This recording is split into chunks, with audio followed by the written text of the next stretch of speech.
Itulah kalau kita kuat, pasti kita kuat memaafkannya. Kan gitu ya. Nah, jadi tidak ada yang rugi gitu. Dia nggak rugi, kita nggak rugi. Kalau selama ini dia rugi, kita rugi. Kalau ini insya Allah walaupun dia yang salah, tetap dia bisa untung karena pemahaman kita yang baik. Dan kita untung, nah itu terjadilah katakan tolong menolong dalam kebaikan, tolong menolong dalam ketakwaan. Kalau tidak, seperti tadi, sampean merasakan bahwa orang ini, gara-gara orang ini sampai saya terpuruk, sampai saya terzalimi, gitu. Nah, sampean harusnya ingin menzalimi orang itu juga. Nah, itu namanya tolong menolong dalam kejahatan. Sampean dijahati, sampean juga membalas jahat, itu tolong menolong dalam kejahatan. Dua-duanya tidak mendapatkan apa-apa. Nah, jadi kalau yang tolong menolong dalam kebaikan itu tadi, dia salah, tapi kita maafkan, kan gitu ya. Apalagi kata Allah, bukan sekedar memaafkan, tapi kamu berbuat baik kepada yang memaafkan itu, kita mau memperbaikinya, itu berbuat baik kepada yang dimaafkan. Tidak hanya kita berbuat baik, tapi kita ingin memperbaikinya, itu namanya kamu berbuat baik kepada yang dimaafkan. Itu lebih sempurna lagi. Baru itu namanya tolong menolong dalam kebaikan. Jadi saya dapat, dan itu juga langsung sampai kebaikan orang itu secara terus menerus dia melakukan kebaikan sampai dapat terus itu. Sampai meninggal pun dapat terus. Ini tasawuf itu ke sana arahnya. Yang banyak karena kita buta ya taunya gitu aja. Tidak terasa itu tolong menolong dalam kejahatan terus. Kan gitu ya. Makanya dianjurkan kalau sudah sampai makom-makom tertentu yang dari dekatnya kepada Allah, maka sampai Allah mengatakan berbahagialah orang yang membersihkan. Jadi bahagia terus dia. Seperti halnya kita lihat para wali-wali, para nabi, dianiaya dan sebagainya, dihina, bahkan mau dibunuh. Dia tidak merasa terbebani apa-apa. Ya biasa-biasa aja gitu. Ya, kita banyak persis begitu, enggak lah. Minimal 50% lah tidak terbebaninya. Memperkecil masalah, memperkecil beban. Kalau kita terlalu berat, bebannya enggak kuat. Bisa depresi, bisa stres. Ya, tapi kalau kita kuat, enggak masalah. Bahkan dengan kekuatan kita menolong orang yang melemah tadi, yang mengganggu kita. Nah itu pahalanya luar biasa. Ya, itu.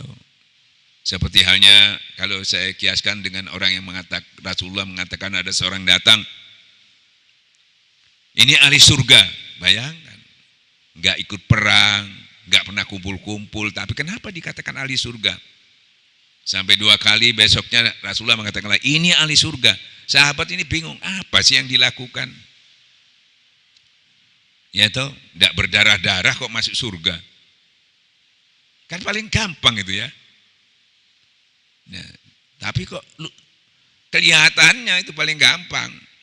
Nah, ternyata sahabat ini tadi penasaran untuk tanya kepada Rasulullah, itu sungkan, akhirnya beliau tidur di rumahnya 3 hari. Dilihat kesehariannya biasa-biasa aja, nggak ada kelebihan-kelebihan yang luar biasa. Ternyata kelebihannya itu yang nggak kelihatan. Kalau kita kan kelebihan kita itu, kalau orang biasa, kelebihan kita menutupi kekurangan kita. Kalau orang yang soleh, para wali-wali, ya toh, kekurangannya itu menutupi kelebihannya. Terbalik ya. Jadi kelihatannya itu biasa-biasa aja, tapi luar biasa di dalam. Kalau enggak terbalik, yang di luar biasa, yang di dalam biasa-biasa saja. Itu sering terbalik, tapi orang melihat yang zahir. Padahal di dalamnya biasa-biasa saja. Ada juga orang biasa-biasa saja, tapi di dalamnya luar biasa. Nah itu ternyata beliau itu dalamnya luar biasa. Maka ditanyalah beliau, ya saya kalau sampean bisa dikatakan ahli surga apa? Dikatakan, dia pikir-pikir apa yang saya lakukan? Sampai dia lupa, sampai tidak terasa yang dia lakukan. Kalau kita kan kerasa gitu ya, wah saya pernah melakukan ini. Itu tidak terasa. Jadi kenapa tidak terasa? Karena yang melakukan itu sir di dalam kalbunya, yang hati yang paling dalam. Jadi nggak nampak. Nah kalau nggak nampak itu kan bagus itu, nggak menimbulkan riya kan gitu ya. Nah, kita malah ditampak-tampakkan. Dapat pahala dari manusia, tapi sama Allah dapat murka kan gitu. Nah akhirnya ditanyakan, apa sih amalan saya? Nggak ada. Oh cuma saya ingat setiap saya bergaul, entah itu mitra kerja, itu teman sekantor, entah di mana saja, pasti ada gesekan itu. Ya, entah ada yang ketersinggungan, ada masalah. Pasti setiap kita kenal seseorang, pasti kalau kita sering bergaul itu pasti ada gesekan. Nah, makanya kita dianjurkan setiap habis kumpul-kumpul ngobrol itu harus salaman gitu. Supaya dua-duanya gugur semua dosa-dosanya itu tadi. Kan gitu ya. Nah, bukan terus nyelengnos aja gitu. Ya salaman, assalamualaikum, ya, salaman selesai itu sudah sebetulnya. Nah, ternyata dia mengatakan setiap orang yang bermasalah sama saya, yang biasa saya ampuni semua. Saya ampuni semua, tidak ada beban lagi pada orang itu. Cuma modal gitu aja. Nah, itulah dia menolong dirinya, juga menolong orang lain. Jadi dia menolongnya dari mana dia menolong dirinya? Menolong dirinya dapat pahala, dapat kebaikan. Kan gitu ya, menolong orang lain juga, yang berdosa juga jadi terampun. Ini sangat menolong, jadi tolong menolongnya itu dapat semua dua-duanya. Ya itu yang dikatakan tolong menolong dalam kebaikan, tolong menolong dalam ketakwaan. Ya, kira-kira bisa enggak ini? Enggak kuat Ustaz, sakit betul. Sampai dikasih hadiah gede kok. Ya. Coba sampean misalnya sakit hati, sakitnya apa? Saya ditempeling, memalukan Ustaz. Saya kalau nggak bales gak enak ini, malu saya.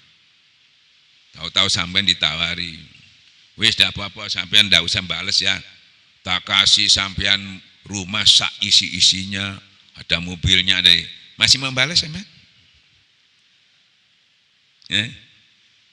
Ya, pemane sampean tepak melarat nih. Nah, pokoknya jangan balas ya, tak kasih mobil, tak kasih rumah besar, lengkap, komplit, ada AC-nya dan sebagainya. Mau balas? Saya rumah dan surga ya apa? Tambah mana? Omai gelem. Tapi kita enggak, karena kita ngikuti nafsu, pokoknya puas, tapi enggak dapat apa-apa. Nah, kita berkorban perasaan, tapi dapat. Makanya zikir itu arahnya membenahi yang sulit itu.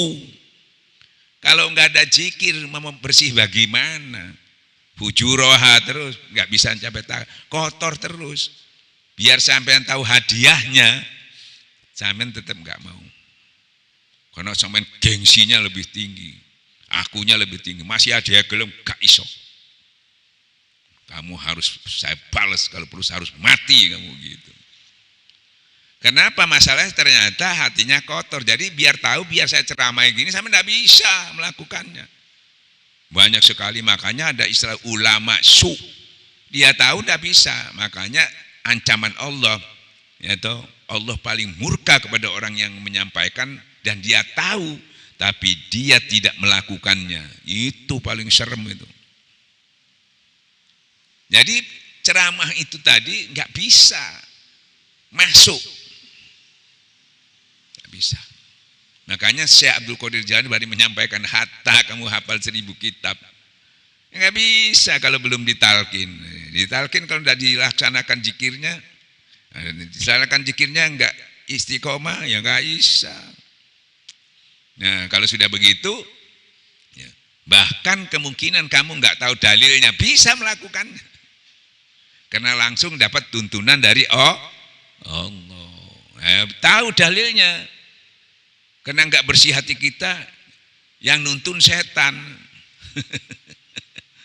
Ya toh? Sama-sama dituntun. Sama-sama juga kelihatannya baik. Tapi kebaikan itu sampai dalam hati ngancam ini. Cuma strategi aja pura-pura baik, bisa begitu. tapi saya mencari lengahnya orang itu bagaimana saya supaya bisa membalas kesakit hatian saya itu tadi. Nah makanya Allah kasih pengetahuan yang sangat luar biasa kalau kita memahami, ya toh. Tapi orang banyak nggak mau ngambil ini. Doanya orang yang dizalimi itu, hatta orang kafir itu tidak ada lagi hisab, Pak. Loh ya apa sih? Orang kafir apalagi orang beriman. Nah doa ini kadang-kadang tidak kita pakai untuk khususnya untuk kita bisa betul-betul memanfaatkan doa itu untuk kepentingan kita yang sulit kita mohon kepada Allah untuk dikabulkan. Terutama mungkin untuk bagaimana ibadah ini ya dengan sebaik-baiknya ibadah yang kita bisa lakukan. Jadi kita terjalimi orang ini kita pakai untuk membalas orang itu doa itu. Muga-muga wonge ngono. Muga-muga wong itu tumpas, muga-muga wong ngene, muga-muga ini. Ya toh?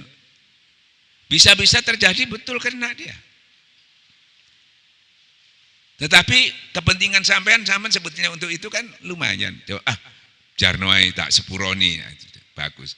Saya dapat kesempatan oleh Allah untuk mendapatkan doa yang dikabulkan. Apa yang selama ini saya minta tidak terkabul? Wah, iki tak keinginnya. Ini dipakai itu selesai, terus baru saya mendoa untuk sampean. Enggak. Tidak dikabulkan, karena syaratnya itu sudah sampean pakai. Syaratnya itu sudah sampean pakai untuk membalas orang itu. Jadi sampean berdoa lagi untuk sampean, nggomu acur ini, saya ini yang benar ya Allah mudah-mudahan. Enggak iso. Tidak dapat sampean, eman kan? Makanya orang-orang alim, orang yang paham itu dizalimi diem aja, dan dua nih kesempatan iki kabul kajati ngono. Ini kalau dizalimi, kapan balas ngono tok ae. Jadi kalau kita dizalimi, kapan?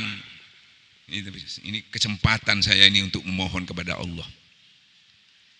Sulit ya. Sulit kalau hati kita balik lagi. Hati kita enggak bersih. Jadi mau enggak mau ending zikir ini yang membantu kita jadi bersih. Jadi kalau enggak ada alat pembersihnya ini biar sampean tahu, hadiah aja gede nih, sampean enggak mau ngambil. Sampean lebih nuruti hawa nafsu. Hawa nafsu itu maunya puas. Gitu. Walaupun enggak dapat apa-apa, melihat orang itu celokok puas. Kan ya, melihat orang itu terperdaya, melihat itu terpuruk, lego gitu. Tapi lego tok dak oleh apa-apa. Padahal kita punya masalah banyak yang harus selesai. Akhirnya dia terpuruk, Anda sendiri doa itu enggak punya doa yang sakti, karena tadi sudah sampai pakaikan, sampean juga akhirnya berdoa ya terpuruk. Ya, nah ini bocorannya gitu. Tapi kembali lagi ke zikir untuk supaya kita punya power untuk mewujudkan yaitu menahan hawa nafsu, jangan sampai melakukan seperti yang saling zalim menzalim itu tadi. Saya kira demikian. Wabillahi taufiq hidayah. Assalamualaikum warahmatullahi wabarakatuh.